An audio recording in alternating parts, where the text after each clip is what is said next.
I trusted my wife completely, until the day I found out she had planned a scheme to destroy my life. While I worked to support our home, she was manipulating everything behind my back: friends, family, money, even my own reputation. When I finally realized what was happening, it was already too late. She had turned everyone against me. But what she never imagined is that a single piece of the game was still in my hands. And that was exactly what changed everything. The cockroach crawling across my face at 6 a.m. was the first indication that Raquel's romantic surprise had gone wrong. I swiped the bug off my cheek and sat up on what, with great goodwill, could be called a bed. That is, if beds were made of concrete, wrapped in trash, and soaked with the tears of disappointed tourists. The Hotel Paraíso in Puerto Vallarta looked nothing like the photos Raquel had shown me. Those must have been from 1987, back when the place still had working plumbing and walls supported by something other than prayer and duct tape. The note on the nightstand, written in Raquel's perfect lawyer handwriting, clarified everything. "Babe, surprise! Consider this payback for all the times you forgot our anniversary.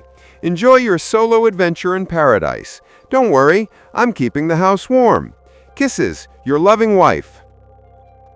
My wallet was gone, my passport too. My phone was at 3% battery and had no international plan. Raquel had wrapped me up like a cigar, and I danced to the whole song. I staggered to the cracked mirror above the sink, which looked like it had survived the Mexican Revolution. The face staring back at me was a wreck. 3-day beard, bloodshot eyes, the general appearance of a man run over by his own life. Paul Menze, 38 years old, auto mechanic, former Marine, and apparently the biggest idiot in the world. The last thing I clearly remembered was Raquel insisting I try those traditional Mexican drinks at the airport bar. After that, everything was a blur of tequila, mariachi, and my wife's laughter echoing as she disappeared into the crowd. I found the charger and plugged it into the only working outlet in the room. As it slowly came back to life, I tried to piece together how I had ended up in this specific corner of hell. Raquel had planned the trip for months, insisting we needed quality time away from Raven Mills, New York. She had taken care of everything: tickets, booking, even packing my suitcase. What a thoughtful wife. The phone finally turned on and started vibrating, with notifications. 17 missed calls from my daughter Mia, 43 messages, and enough alerts to crash a small server. The first message from Raquel, sent while I was presumably passed out in that Roach Motel, made my blood boil. "Hope you're having fun, honey. Don't worry about me. I'm very well entertained at home." The attached photo showed Raquel at Luigi's, our favorite restaurant in Raven Mills, New York, raising a glass of champagne. She wasn't alone. A guy in an expensive suit had his arm around her waist, and they were both laughing as if they heard the joke of the century. The timestamp indicated it was taken 6 hours after our flight. I scrolled through the other messages. Each one was a new kick to the gut. Raquel had documented the entire prank on social media, posting updates about humiliating her husband. Her friends loved it, spamming crying, laughing emojis and praising her creativity. Even my daughter Mia shared a post with the caption, "My mom is savage." My daughter's next message was less amused. "Dad, please tell me you're okay. Mom says it's just a joke, but they're saying horrible things about you online." I tried calling Raquel, straight to voicemail. I tried Mia, same. I tried Tony, my best friend from the shop. Number disconnected. Strange, but I let it go for now. The hotel receptionist, a weathered man who looked like he had seen every possible variation of tourist misery, barely looked up when I approached. My Spanish was limited to ordering beer and asking for the bathroom, but desperation is a universal language. "Excuse me, sir. I need help. My wife took my passport, my money." He raised his hand and sighed as if I were the 15th abandoned husband of the week.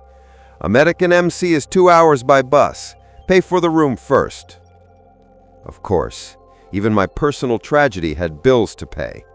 I emptied my pockets, exactly $43 in crumpled bills and coins. The room cost $60 a night, and I had apparently been there 3 nights. The math wasn't helping. "I don't have enough," I admitted. The receptionist shrugged with the indifference of someone who had heard all the sad stories in the world. "Kitchen needs help. Minimum wage in US dollars." And so, Paul Mackenzie, ex-Marine and certified auto mechanic, found himself washing dishes in a flea-bitten Mexican hotel while his wife enjoyed herself back home with a mystery man. The kitchen was hotter than the surface of Mercury. The dishes came encrusted with unrecognizable substances, and my colleagues didn't speak a word of English, but it was honest work. After 3 days of pooling bus fare, I finally reached the embassy. It was a fortress of bureaucracy wrapped in red tape and seasoned with pure frustration. 6 hours of waiting, forms, more forms, and a geological eternity later, I had a temporary passport and a lecture on responsible travel from a consular officer younger than I could be my daughter. The flight back was the 8 longest hours of my life. I had plenty of time to think, and none of my thoughts were charitable toward my loving wife. Raquel had always been competitive. That's what made her a good lawyer. But this was another level. Calculated humiliation, planned to make me a fool in front of the whole town. Raven Mills, New York, population 23,000, was the kind of place where everyone knew your business before you did. By the time I landed in Albany, Raquel's prank must have already been dissected and judged by every cafe philosopher and barstool expert in town. The taxi ride home gave me the first real glimpse of the damage. The driver, a guy named Steve who went to school with my brother, couldn't resist. "Hey, aren't you the guy whose wife ditched him in Mexico? Man, that was harsh. Mine just hides the remote when she's mad." Even the cab drivers were talking about it. Perfect. Our house looked exactly the same from the outside. A modest 2-story colonial on Maple Street that we bought 12 years ago when Mia was 4, and we still believed in happy endings. The lawn needed mowing, the gutters needed cleaning, the porch light was out. Normal suburban neglects, nothing to suggest domestic warfare. I paid Steve and walked up the driveway. Raquel's BMW wasn't there. She was probably out celebrating her comic genius with her new restaurant friend. The front door was locked, which was unusual. In Raven Mills, we never locked up during the day. I fumbled for my keys and let myself into my own home. The silence hit me first. Not the comfortable silence of an empty house, but the oppressive silence of a place purposefully emptied. Half the furniture was gone. The good TV from last Christmas had been swapped for the old one from the basement. Raquel's personal items, books, throw pillows, the collection of wine glasses from all our trips had vanished. A manila envelope was on the kitchen counter with my name written in her precise handwriting.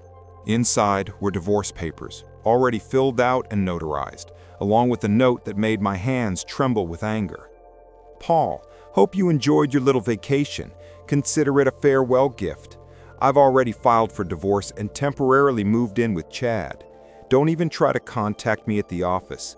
I've already explained to everyone how unstable you became after losing your job. Mia is staying with me, of course. She's old enough to choose, and she chose the parent who doesn't abandon family responsibilities for selfish adventures.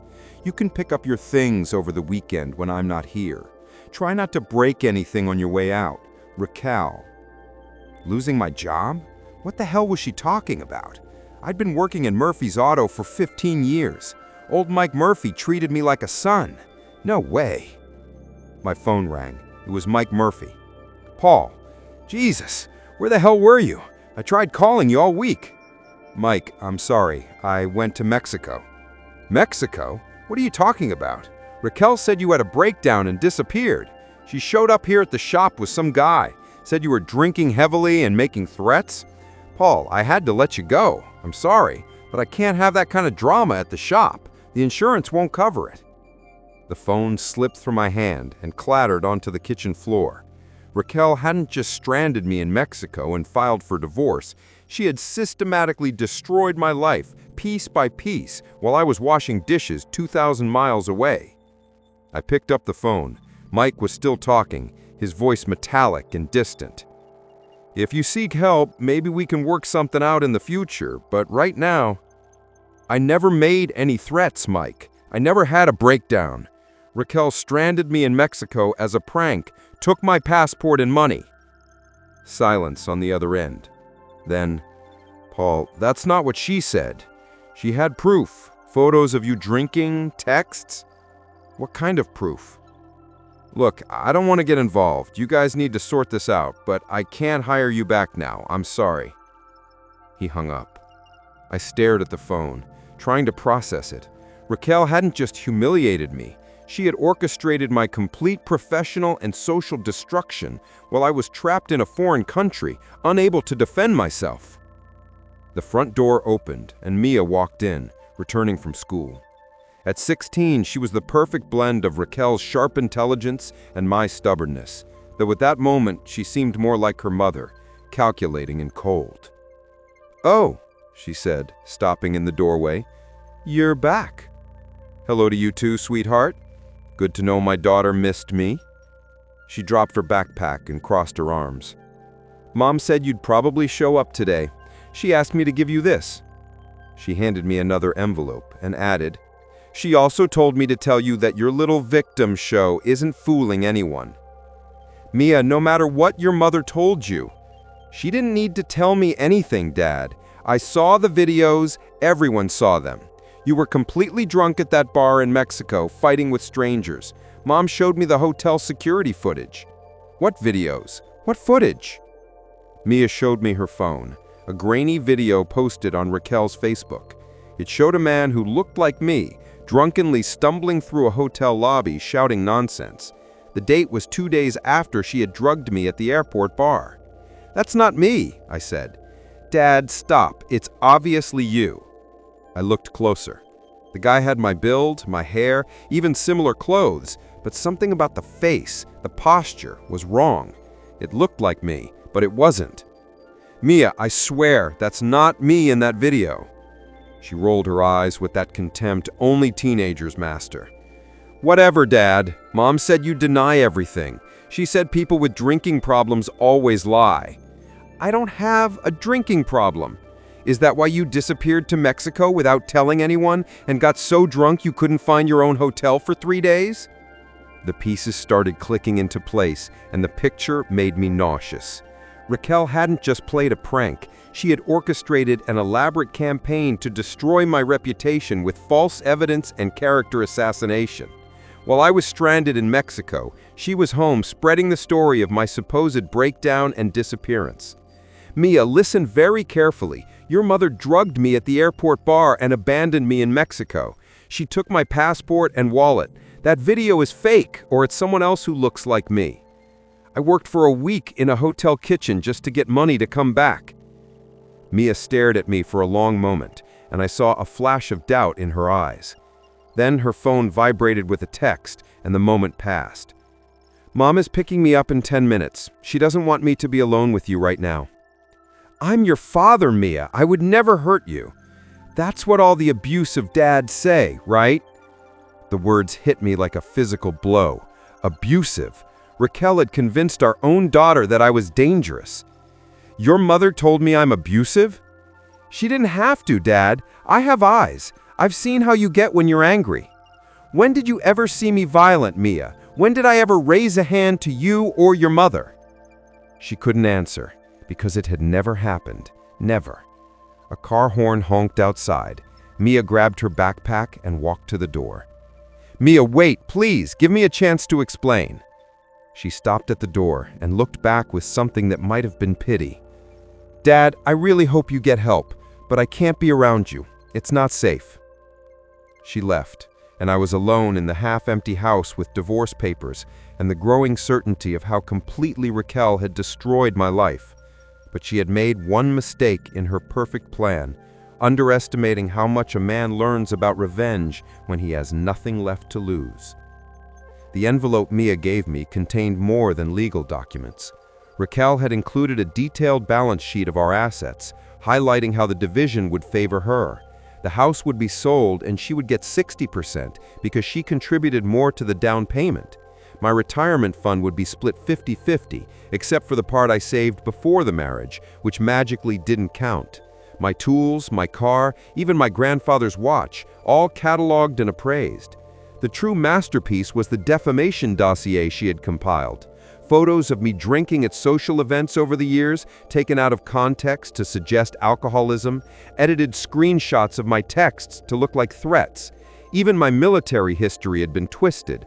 My honorable discharge recast as proof of anger and authority issues. Raquel had been planning this for months, maybe years. While I was working overtime to pay for Mia's college and the mortgage, my wife was building a case against me with the methodical precision that made her one of the most feared divorce lawyers in the county. The irony was not lost on me. Raquel destroyed marriages professionally and decided to practice at home. I spent the rest of the night cataloging what was left in the house. She was strategic, nothing obviously valuable or sentimental, just enough to make the house feel empty and strange. The family photos were gone, leaving faded rectangles on the walls.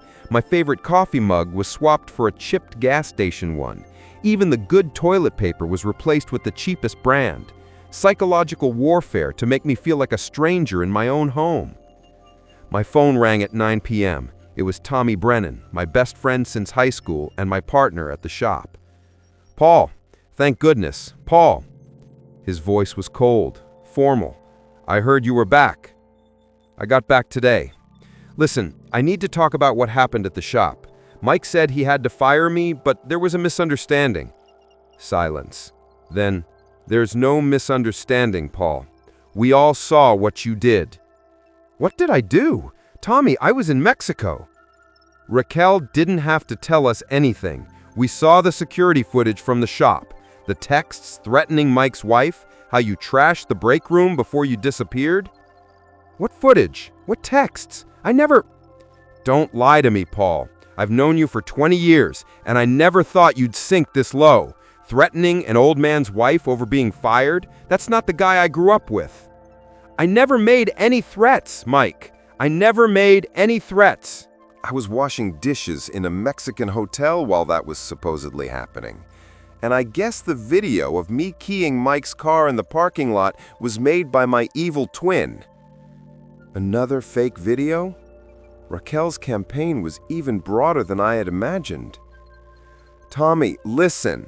Raquel drugged and stranded me in Mexico. While I was gone, she created false evidence to make it look like I had a breakdown. I need you to believe me." "I want to believe you, but the proof—" "To hell with the proof. You've known me since I was 12. When have I ever threatened a woman? When have I ever destroyed property?" A long silence. When Tommy spoke again, his voice was softer, unsure. "The Paul I know wouldn't do this, but people change, and videos can be manipulated. Tommy, I'm begging you, give me a chance to prove I'm being framed." "I can't, Paul. Even if it's true, I can't associate myself with this right now. My wife is pregnant, and I can't lose my job because of your problems." "So you're just going to abandon me? 20 years of friendship, and you won't even listen to me?" "I'm sorry, Paul. Truly, but I have to think about my family." He hung up, and I threw the phone against the wall. It shattered. Screen black. Perfect. Now I didn't even have a working phone. I went to the kitchen looking for a beer. Raquel had emptied the fridge. Only condiments and expired milk. In the freezer, a frozen ready meal and a forgotten bottle of cheap vodka. I thought about the vodka for a long moment. It would be easy to prove her right, to become the drunk she had painted.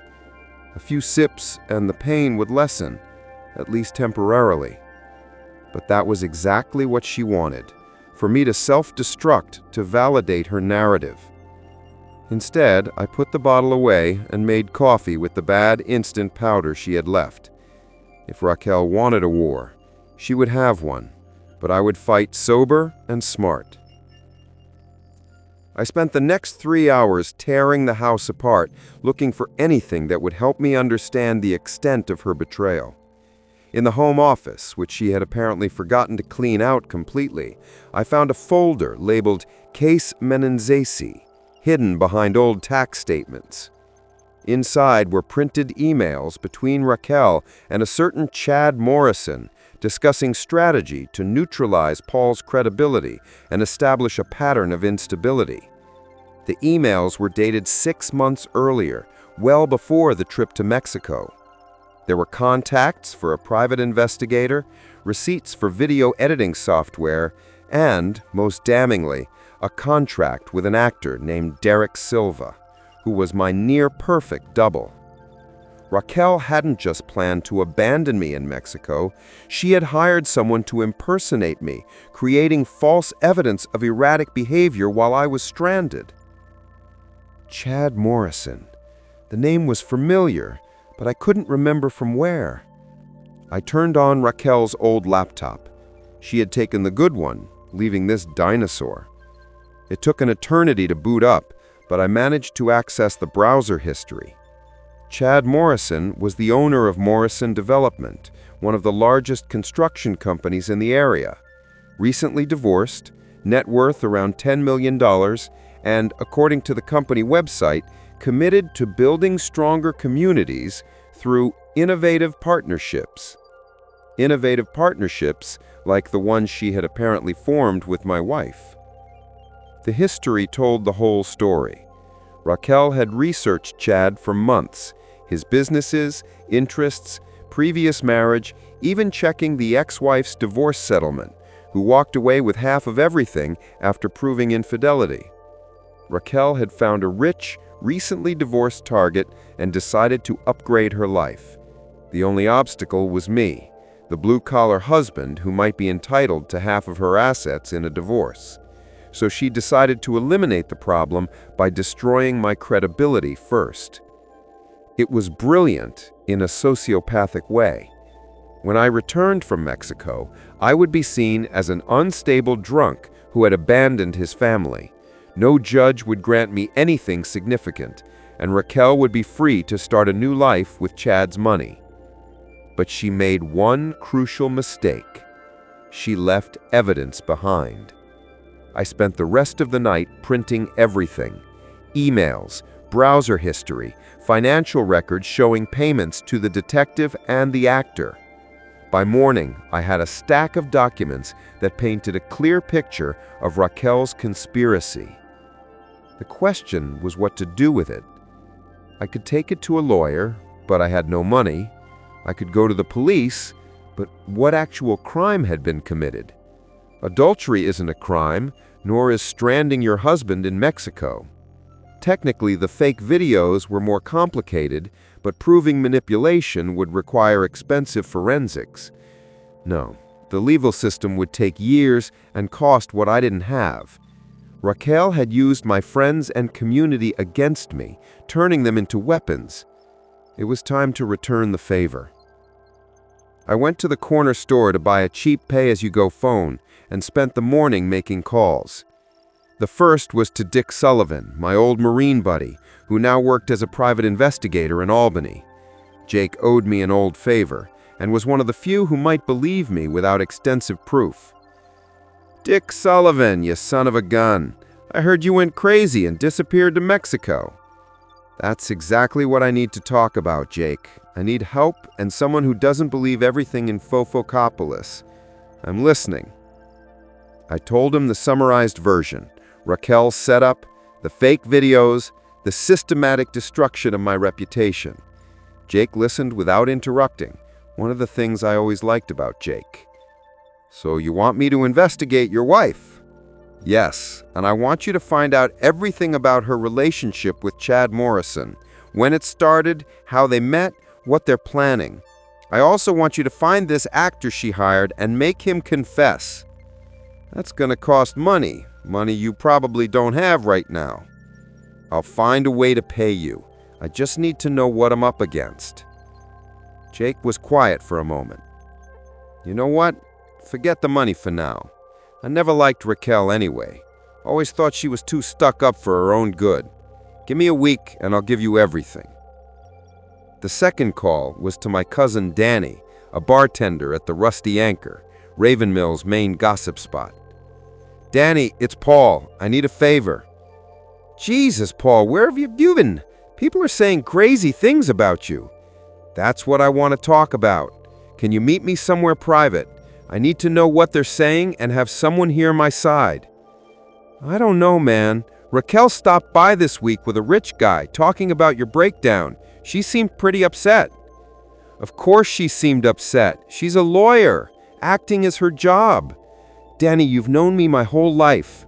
Do you really think I would threaten Mike's wife or destroy my own workplace? Oh, that doesn't sound like you. But the videos might be fake. Look, meet me for coffee somewhere neutral. Give me 30 minutes to tell you what really happened. If you don't believe me afterward, I'll disappear, okay? But not in town. I know a diner on Route 9 past the county line. I'll meet you there in an hour. The third call was the hardest. I dialed Mia's number, knowing she probably wouldn't answer. I was right. It went to voicemail. Mia, it's Dad. I know you don't want to talk to me right now, but you need to know that everything your mother told you is a lie. I was the victim of a setup, and I can prove it. I love you more than anything in this world, and I would never do anything to hurt you or your mother, no matter how angry I am. Please, give me a chance to show you the truth. I am not the man your mother is painting, and deep down, you know that. I hung up and stared at the cheap phone for a long moment. Mia was the only thing that really mattered in all of this. Raquel could keep the house, the money, even my reputation, but not my daughter. The drive to the diner gave me time to strategize. Raquel won the first round by controlling the narrative while I couldn't defend myself. Now I was back and had proof of her fraud. The key was to use that evidence strategically to turn her tactics against her. Danny was at the diner, sitting in a back booth, looking uncomfortable. At 35, he still looked like a nervous kid waiting for a scolding. "Paul," he said when I sat down, "you look awful." "Thanks. That's exactly what every man wants to hear." The waitress came over. I ordered coffee and a burger. I hadn't had a decent meal since Mexico. "So," Danny said, "what is this all about?" I spread some documents on the table. The proof that my wife was systematically destroying my life while I was stuck in a foreign country. I told him everything: the drug drinks, the fake videos, the hired actor, the coordinated defamation. Danny's eyes widened with each piece of evidence. "Paul, this is movie stuff." "Yeah, I'm living it. The question is, do you believe me?" Danny studied the papers for a long moment.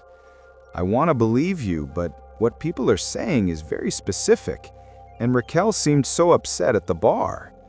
"Of course she seemed upset. She's a lawyer. Acting is her job." "Danny, you've known me since childhood. Have I ever lied to you about anything important? Have I ever been violent or threatening?" "No, but people change, Paul. Stress makes people do crazy things." "Okay, tell me something. What exactly did Raquel say at the bar?" He shifted uncomfortably. "That you had been strange for months, drinking more, staying out late, saying she didn't value you. She said you talked about teaching her a lesson, and she had pictures of you drinking around town, and a voicemail you left, sounding pretty drunk and angry." Another false voice message. Raquel's fraud was even more thorough than I had imagined. "Danny, I need you to do one thing. I need you to start paying attention to what they say at the bar. Find out exactly who is spreading the stories and when they started. Can you do that?" "I don't know, Paul. If they find out I'm helping you..." "You're not helping me. You're just listening. That's what bartenders do, right? Listen." Danny thought for a bit. "I guess I can pay closer attention. That's all I ask. And Danny, thank you for listening to me. It means a lot." I paid for lunch and headed back to Raven Mills feeling a bit more optimistic. I had one ally, a half ally. Wasn't much, but it was a start. The house felt even emptier when I returned. I spent the afternoon looking through old albums for photos of me with Raquel. She had taken most of them, but a few escaped. In all of them, she wore that perfect lawyer smile that never quite reached her eyes. How had I not seen it before? How had I lived 16 years with that woman without seeing who she really was? My new phone rang at 5 p.m. It was Jake. That was fast. I have good news and bad news. The good news is your wife isn't as smart as she thinks. The bad news is she's been planning this for longer than you thought. How long? At least a year, maybe more. She's been building a relationship with Chad Morrison since his divorce came through. They've been meeting at a hotel in Albany every Tuesday for 8 months.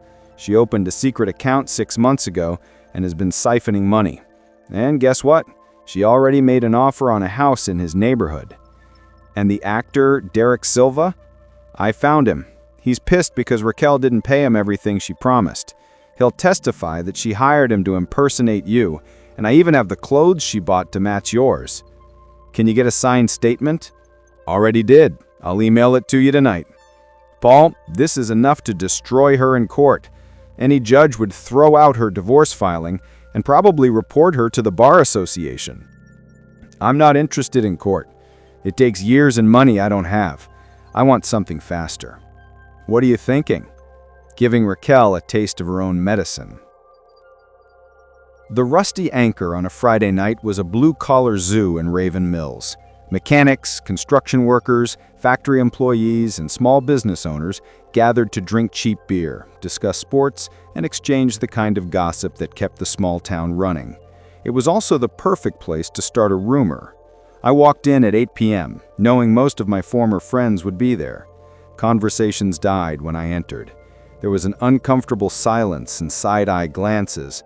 I felt the weight of their judgment, the certainty that I was the unstable drunk Raquel had painted. Danny was behind the bar, polishing glasses with nervous energy. He gave me a discreet nod, a signal that he had been gathering information. I ordered a Coke and sat on a stool in the corner, close enough to hear, far enough to avoid direct confrontation. It didn't take long for the whispers to start.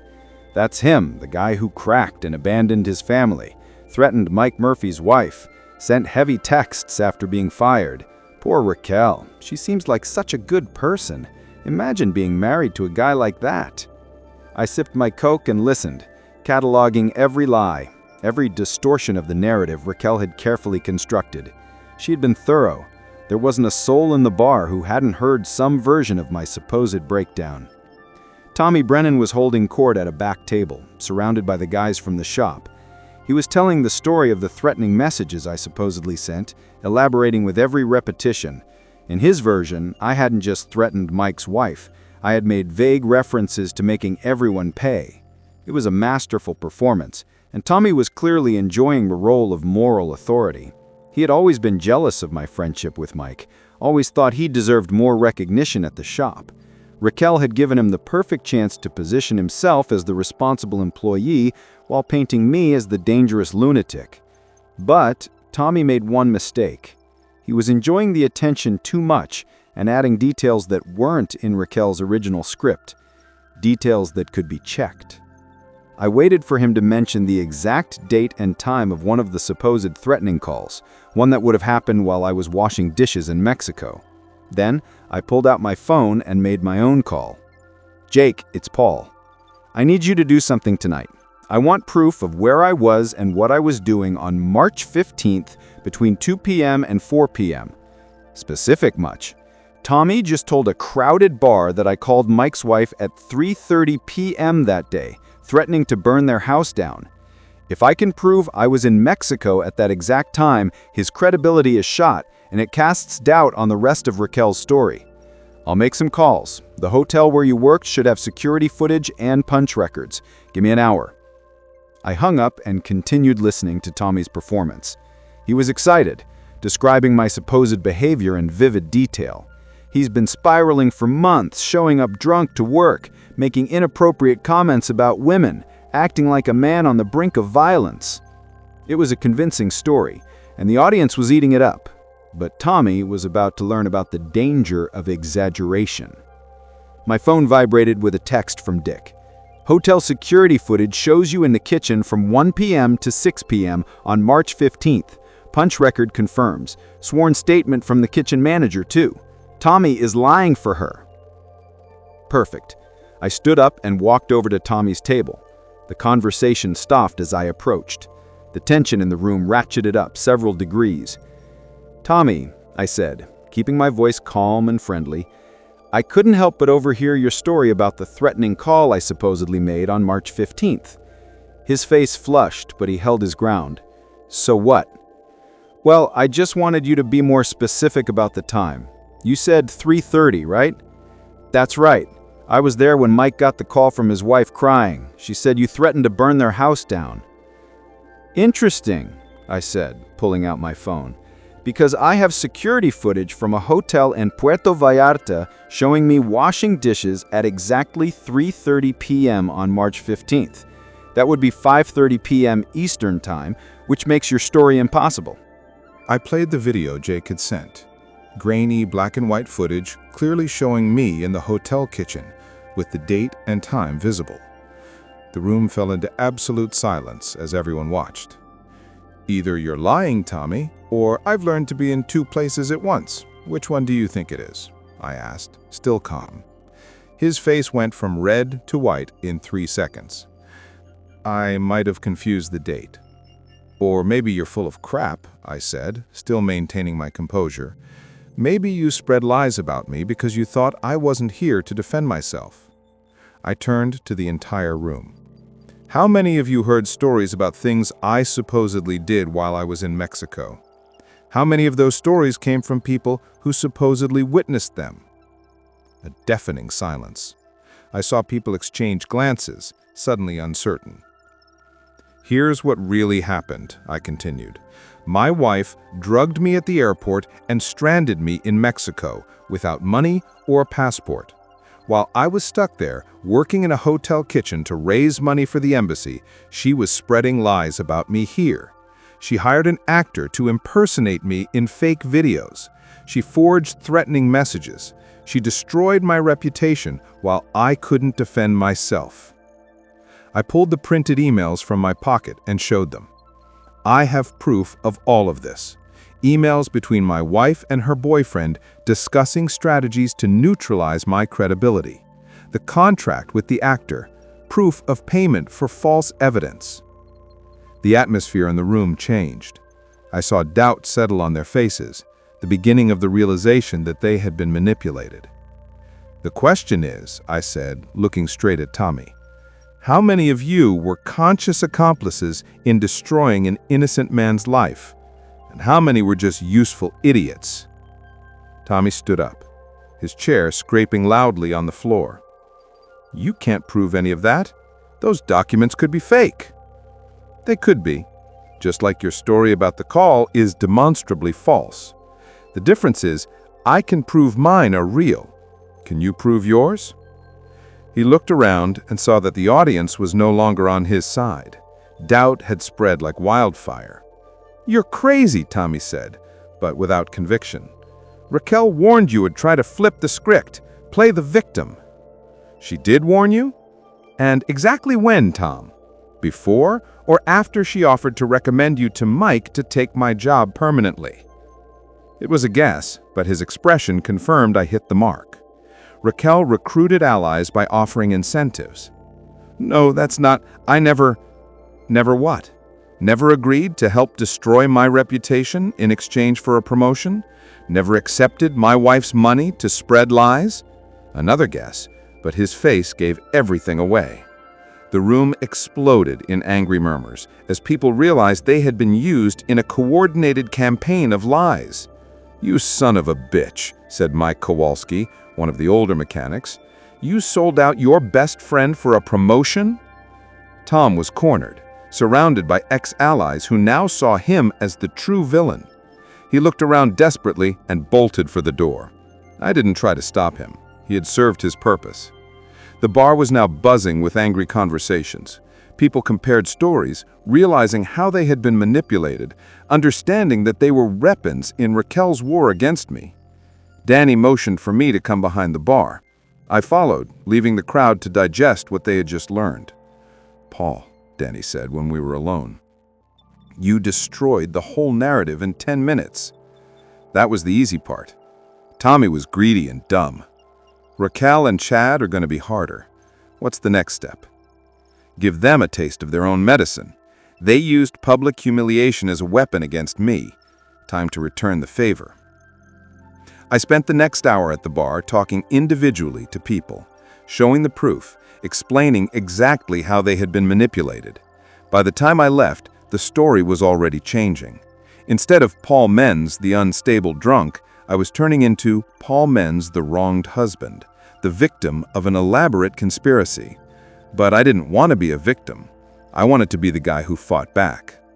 The next morning, I went to the headquarters of Morrison Development, downtown Raven Mills, a glass building that looked like a middle finger to the old brick facades downtown. Chad Morrison was exactly what I expected.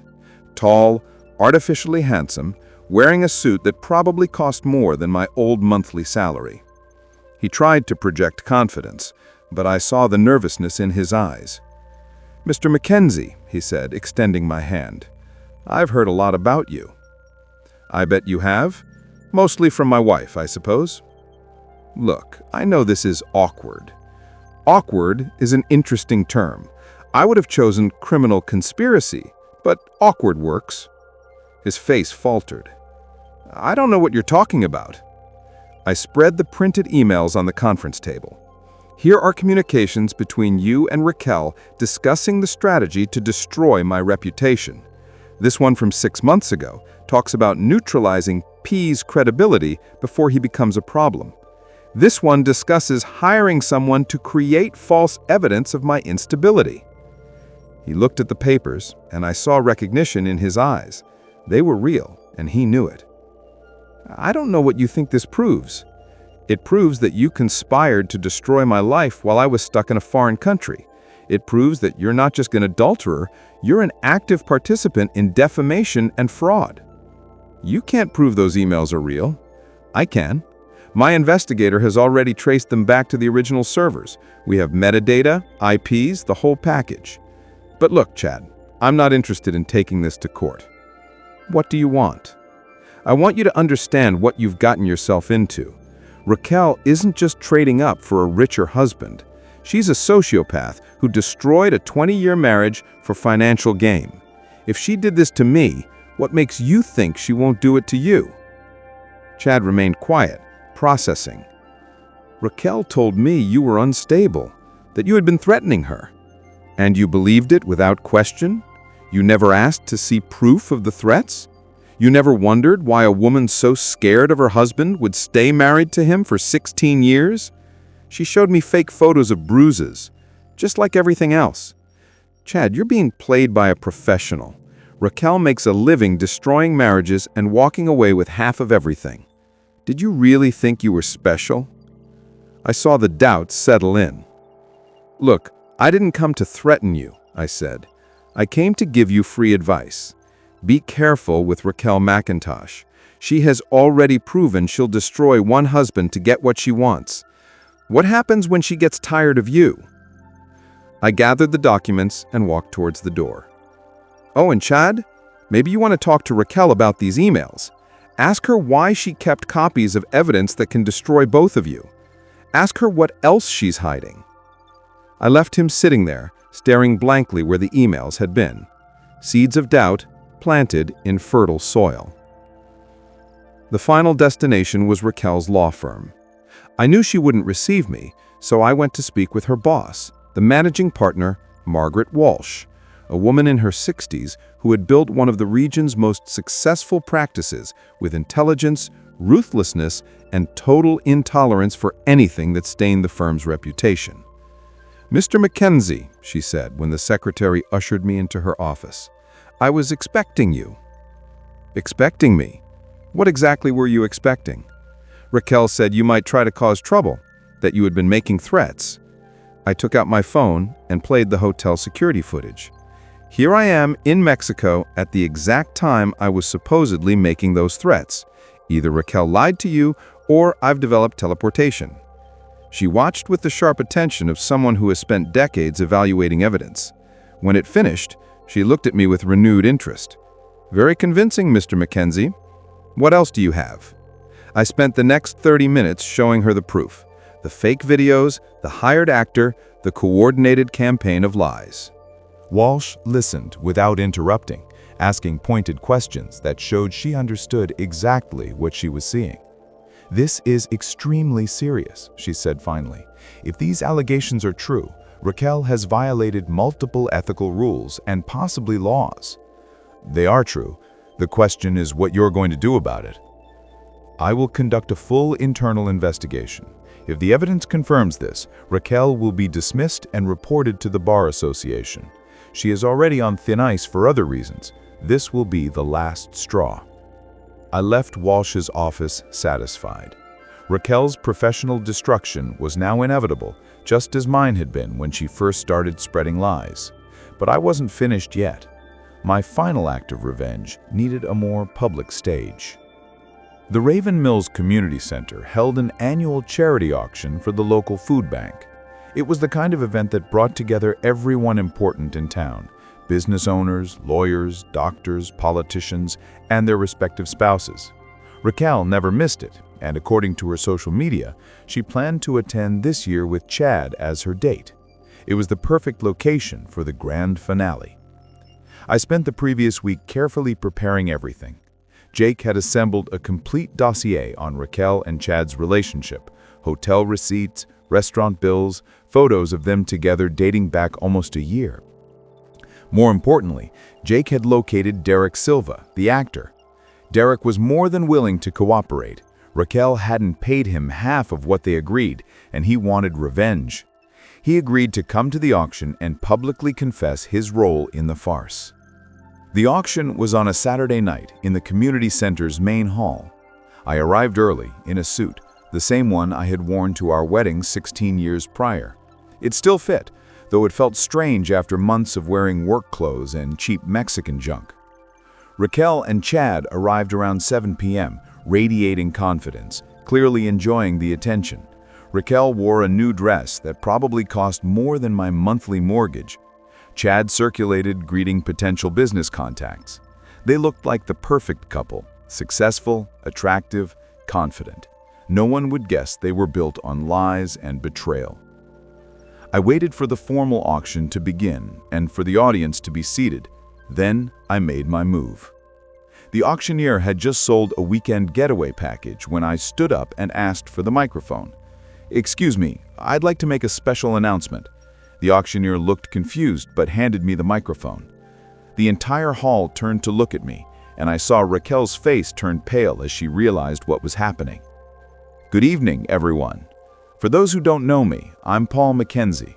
Some of you may have heard stories about me recently, stories about how I abandoned my family and had a breakdown in Mexico." The room was now in complete silence. I saw people leaning forward, sensing the drama. I'm here today to tell the truth about what really happened and to introduce someone who can corroborate my version. I pointed to Derek Silva, who stood up in the back. He was wearing clothes identical to those he wore in the fake videos. Raquel's costume efforts had been thorough. "This is Derek Silva. He is an actor hired by Raquel Mackenzie to impersonate me in false videos while I was stranded in Mexico. Derek, would you like to tell everyone your role in this farce?" Derek walked to the front, clearly enjoying his moment of glory. "I was hired by Raquel Mackenzie to create false evidence of her husband's erratic behavior. She provided the clothes, coached me on his mannerisms, and filmed me acting drunk and aggressive in various locations around town." The hall erupted in shocked murmurs. I saw Raquel trying to leave, but Chad was frozen in his chair. "The videos were part of a larger campaign to destroy my reputation while I couldn't defend myself," I continued. "My wife drugged me at the airport and abandoned me in Mexico without money or a passport. While I was stuck there, working in a hotel kitchen to raise money for the embassy, she was spreading lies about me here, turning my friends against me and making me lose my job." I held up the printed emails for the hall to see. I have documentation of the entire conspiracy, including communications between my wife and her boyfriend discussing strategy to neutralize my credibility. The place turned into chaos. People were talking loudly, some people were standing up to see better, others were already filming with their phones. Raquel finally managed to stand up and made her way toward the exit. "Raquel," I called out, my voice echoing in the hall. "Don't leave yet. The best part is coming." She stopped and turned, her expression a mix of rage and fear. "You're crazy," she said loud enough for everyone to hear. "This is exactly the unstable behavior I told everyone about." I laughed. That's rich, coming from someone who hired actors and forged evidence to frame her own husband. Tell me, Raquel, which one of us is really unstable here? Chad finally found his voice. "This is ridiculous. Raquel would never—" "What never?" I interrupted. "Never systematically destroy someone's life for financial gain?" "Chad, why don't you ask Raquel why she kept copies of the incriminating emails? What do you think she plans to do with proof of your participation in this conspiracy?" I saw the doubt grow on his face. The seeds I had planted during our meeting were starting to sprout. "Here's what I think happened," I continued, speaking to the hall but looking at Raquel. "My wife got tired of being married to a blue-collar worker. She found a rich boyfriend and decided to upgrade her life. The only problem was me. I might have been entitled to half of her assets in a divorce. So she decided to destroy my credibility first, making me look like an unstable drunk who abandoned my family." The entire hall hung on my every word. It was better than any soap opera, and it was live. "She hired an actor to create false evidence. She spread lies to anyone who would listen. She even convinced our daughter that I was dangerous. All while I was stranded in a foreign country, washing dishes to get back home." Raquel was trembling with rage. "You don't have proof of any of this." "Yes, I do." I displayed the pile of documents. Emails between you and Chad discussing the conspiracy, proof of payment to the actor, hotel receipts showing your affair started almost a year ago, bank statements showing you've been hiding money in secret accounts. Do you want me to keep going? The hall turned to look at Raquel, waiting for a response. She looked around and saw only hostile faces and judging stares. "This is harassment," she finally said. "I'm calling the police." "Good idea. I'm sure they'll love seeing proof of fraud, conspiracy, and defamation. Oh, and Raquel, maybe you want to call your boss too. I had a very interesting conversation with Margaret Walsh this week." Her face went white. She knew her career was over. Chad stood up, finally understanding he had been used. "Raquel, is this true? You hired someone to frame your husband?" "Raquel, don't listen to him. He's trying to turn you against me." "Like you turned everyone against me?" I said. "The difference is I have proof." The auctioneer tried to restore order, but the audience was too invested in the drama to care about the charity fundraiser. It was the scandal Raven Mills would talk about for years. "Ladies and gentlemen," I said, raising my voice to the entire hall, "I want you to remember this moment. Remember how easy it was for one person to turn an entire community against an innocent man. Remember how quickly you believed the lies without asking for proof. And remember what happens when someone finally fights back." I handed the microphone back to the auctioneer and walked toward the exit. As I passed Raquel's table, I stopped and looked at her. "Oh, and Raquel, enjoy explaining all of this to Mia. I'm sure she'll love to hear how her mother destroyed her father's life for money." Raquel lunged at me, her composure finally cracking. "You idiot! You destroyed everything!" "No," I said, holding her wrists as she tried to scratch me. "You destroyed everything. I just let everyone know." Security guards were heading our way, but I released her wrists and stepped back. "I'm leaving," I announced. "But I want everyone here to remember what they saw tonight. This is what happens when someone tries to destroy an innocent person. This is what justice looks like." I walked out of the community center to the sound of chaos behind me. The auction was over, but the real show was just beginning. By the next morning, everyone in Raven Mills would know the truth about Raquel McKenzie and her elaborate conspiracy. My phone rang as I reached my truck. It was Mia. "Dad?" Her voice was small, uncertain. "Hi, my love." "I saw the video. Someone already posted it online. Dad, is it true? Did Mom really do all those things?" "It's true, Mia." A long silence. "I'm sorry. I should have believed you." "You believed the person you trusted. It's not your fault." "Can I come home? I don't want to stay with Mom anymore." "Of course you can. This is your home too." "Dad, I love you." "I love you too, my sweetie. More than you can imagine." I hung up and stood in my truck for a moment, watching people leave the community center.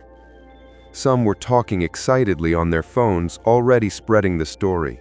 Others looked shocked, still processing. Raquel's BMW was still in the parking lot, but she was in the passenger seat as Chad drove.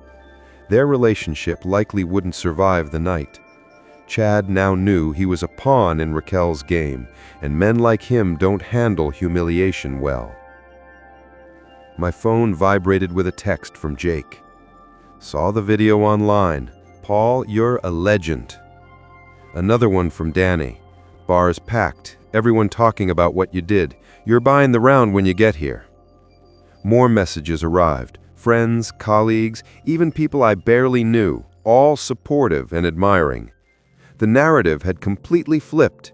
Instead of Paul Mackenzie, the unstable drunk, I was Paul Mackenzie, the wronged husband who won against all odds. But the best message came from an unknown number. "Mr. Mackenzie, this is Mike Murphy. I saw what happened today.